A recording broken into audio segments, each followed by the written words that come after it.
Saludos, damas y caballeros, buenos días. Aquí comenzamos otra entrega de este que es su telediario 1+1.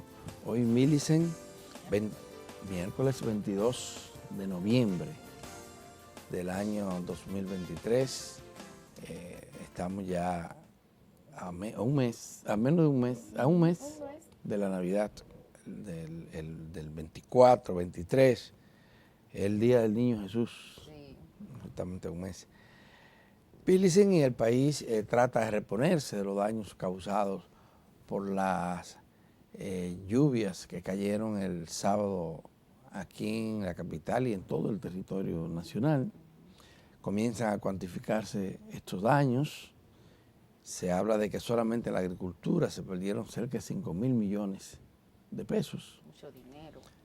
Mucho dinero, pero ya ustedes saben que hay obras de infraestructuras destruidas, calles, caminos vecinales, puentes, viviendas, puentes, no solamente en el Gran Santo Domingo, sino en muchas otras partes del país.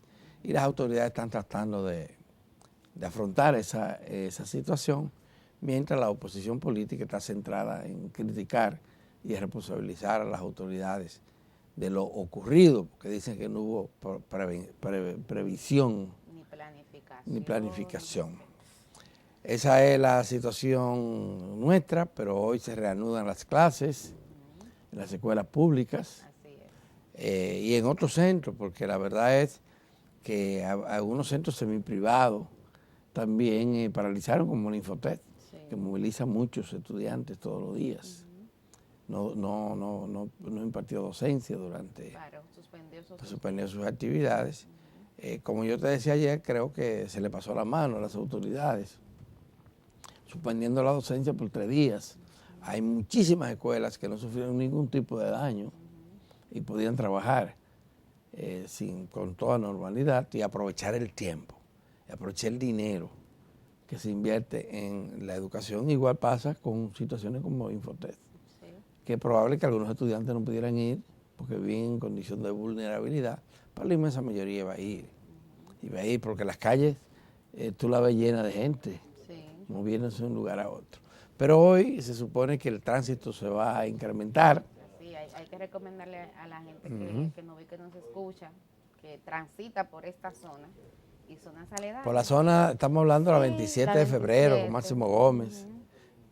Sí. Hay que salir temprano porque el congestionamiento se ha complicado más de lo habitual. Ya nosotros aquí en 1+1 veníamos señalando como el tema del tránsito, de la gestión del tránsito, la organización, que no se limitaba, Alberto, a solamente un tema de infraestructura o de inversión, sino la gestión del mismo presentaba deficiencia. Bueno, pues ayer hubo reportes de que todo este perímetro de la 27 con Gómez estaba prácticamente trancado en horas de la tarde, y hoy el agravante que pudiera entonces incitar que eso comience más temprano es justamente el hecho de que las escuelas públicas y algunos colegios privados que también habían paralizado, pues retoman hoy sus tandas habituales.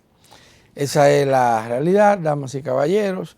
Lo de la agricultura requiere más tiempo para reponerse. Sí, pero de esta agricultura que básicamente el tema del arroz, la cebolla, los plátanos, y en cuanto a provincias se refiere, bueno, ya lo habíamos dicho aquí, el caso de los invernaderos, en San José de Ocoa, en la provincia de Duarte y otras provincias que también producen arroz, el tema del arroz, en San Juan la cebolla, etcétera.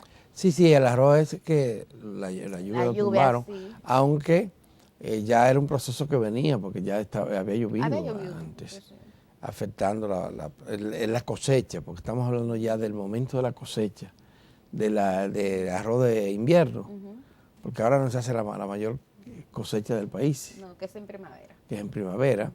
Entonces, en esta cosecha de invierno, pues, hemos visto que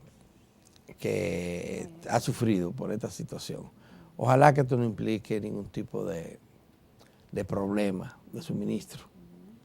Gracias a Dios, las factorías están llenas de arroz comprado en la cosecha de primavera y en lo que va también de la cosecha esta de invierno que comenzó a hacerse. Pero ahí esos son los daños. Por otra parte, Millicent, los temas políticos y económicos prioritarios para el país fueron relegados en el debate público, por lo menos en los medios de comunicación, debido a esta situación. Y ustedes tienen temas como el del Intran.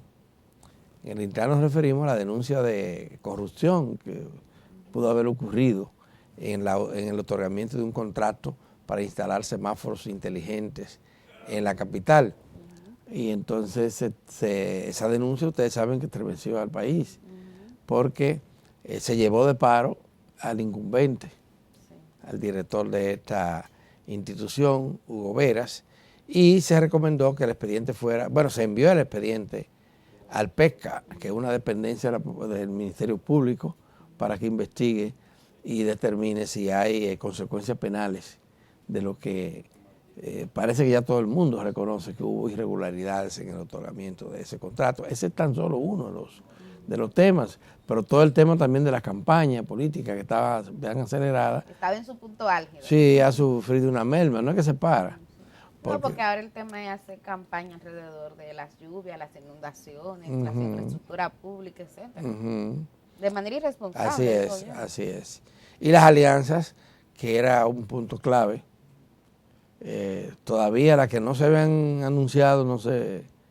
Bueno, se dice que el mismo sábado en que se ocurrió, habían algunos eventos para formalizar algunas alianzas. Por ejemplo, la alianza del Partido Reformista con el Partido Revolucionario Moderno, en ese día, pero la alianza entre el PRM y Alianza País, que parece que está concertada, no se ha conocido, no se ha establecido.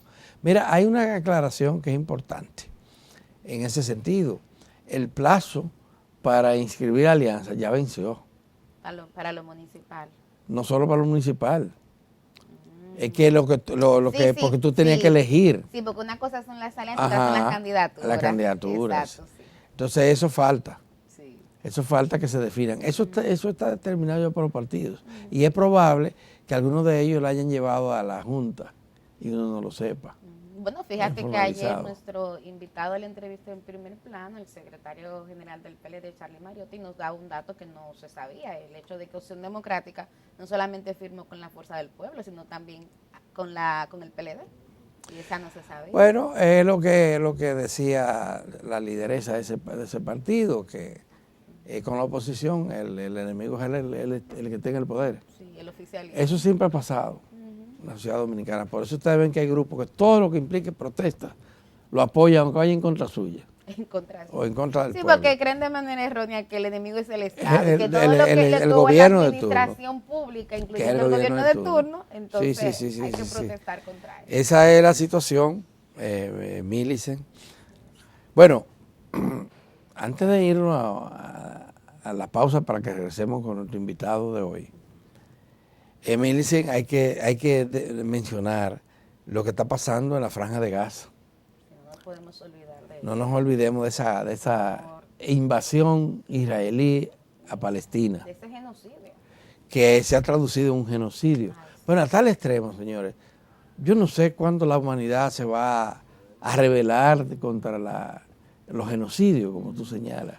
Óyeme, ustedes vieron que el ejército israelí han asaltado la mayoría de los hospitales, pero sobre todo el hospital principal. Sí.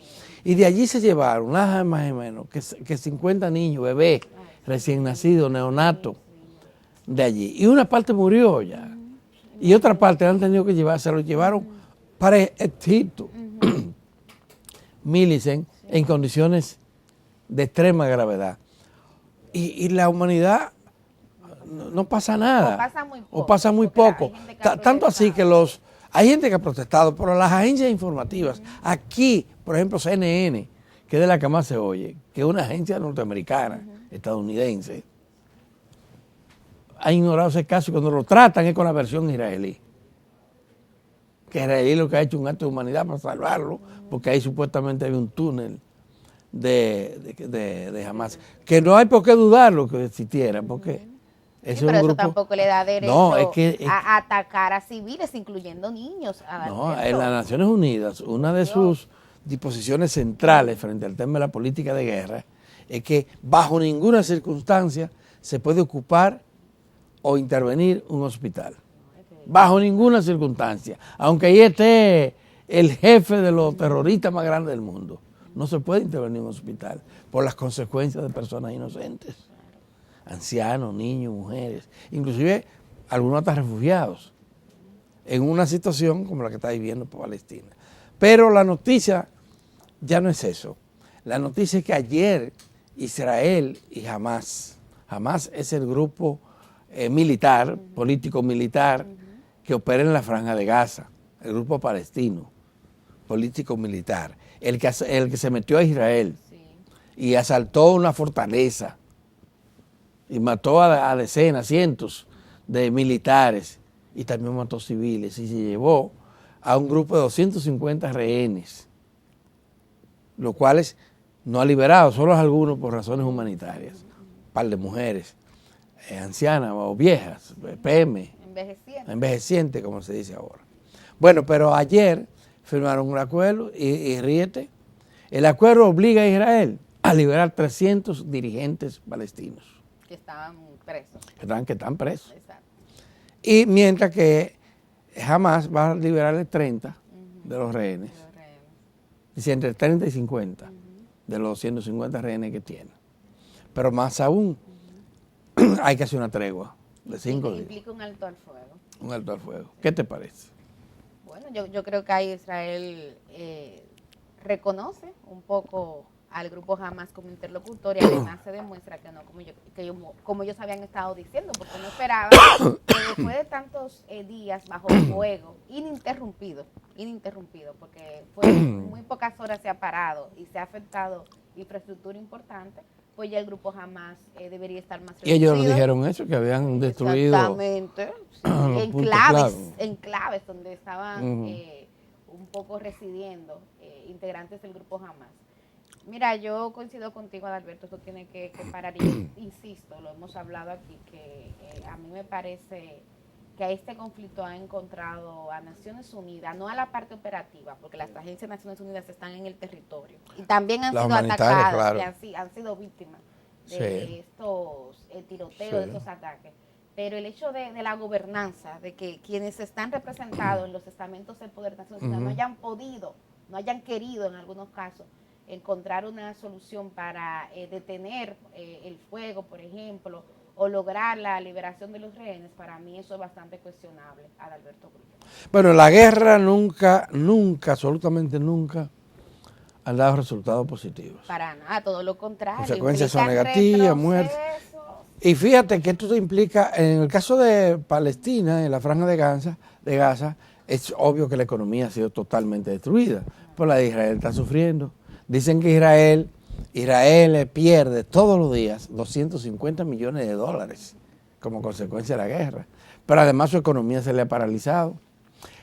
Muchas de las fábricas israelíes operan con obreros palestinos y estos no pueden ahora participar. Pero lo otro es, Israel vive también del turismo. ¿Y quién quiere ir para allá ahora? No, para nada, nadie. Es muy difícil querer ir para ese país, de manera que ese desarrollo pujante que venía exhibiendo Israel, ahora tiene una merma significativa y probablemente un retroceso significativo en milicia. De manera que ahí todo el mundo va a perder, la humanidad está perdiendo, incluyendo la sensibilidad y la solidaridad que deberían tener los gobiernos, porque todos los gobiernos y la nación más poderosa, con razón, condenaron la invasión rusa a Ucrania, porque fue una invasión lo de Rusia a Ucrania. Pero esto no es una invasión también. Estamos hablando de territorios que no le pertenecen a Israel. Es incursionar, es aplastar a un pequeño país, porque ahí lo que hay en la Franja de Gaza, los habitantes es de 2,5 millones, y de eso ahí han tenido que salir, muchos de ellos huyendo. Pero no solo eso, estamos hablando de un pequeño territorio de 42 kilómetros cuadrados. Es un pedacito de tierra lo que hay ahí en Milice, en Uribe. Vamos a la pausa, maestro. Hay que hacerla así. Cuando regresemos tenemos 2 entrevistas para el día de hoy. La primera de ellas es con el ingeniero Leonardo Reyes Madera. Él es el director de la Oficina de Evaluación Sísmica y Vulnerabilidad. Y ya ustedes se imaginan por qué lo invitamos, sí, ¿verdad? Para que hablemos de lo que acaba de ocurrir. Y por último, tu amiga, líder y mentora, Altagracia Paulino.